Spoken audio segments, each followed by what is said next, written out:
அனைவருக்கும் வணக்கம். கர்நாடக தமிழ் தொலைக்காட்சி ஊடாக தங்களை எல்லாம் சந்திப்பதில் பெருமகிழ்ச்சி அடைகிறேன்.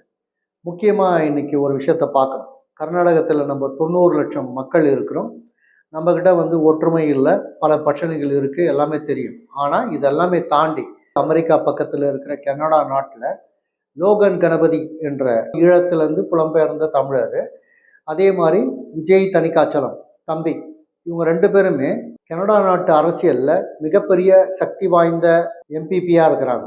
இது வரவேற்கக்கூடியது, வாழ்த்தக்கூடிய செய்தி. ஏன்னா தொடர்ந்து இவங்க ரெண்டு பேருமே மறுபடியும் வெற்றி பெற்று லோகன் கணபதி ஆட்ரிக்கை முடித்து இது 4வது முறை அவர் வெற்றி பெற்று இருக்கிறார்ன்றதான் பெருமைக்குரிய விஷயம்.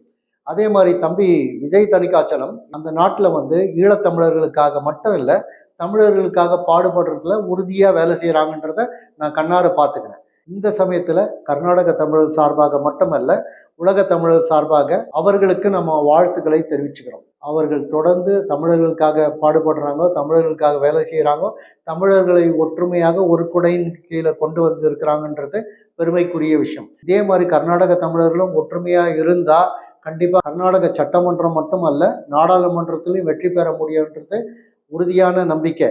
ஏன்னா தமிழர்கள் அதுக்கான வேலையை முன்னெடுக்கணுன்றது தான் எங்களுடைய வேண்டுகோளாக இருக்குது. தொடர்ந்து கர்நாடக தமிழ் தொலைக்காட்சி ஊடாக தமிழர்களை ஒற்றுமைப்படுத்துவதற்கும் எழுச்சி கொள்ள செய்வதற்கும் நாங்கள் பாடுபடுவோன்றதை இந்த தருணத்தில் சொல்லிக்கிறேன். நன்றி, வணக்கம்.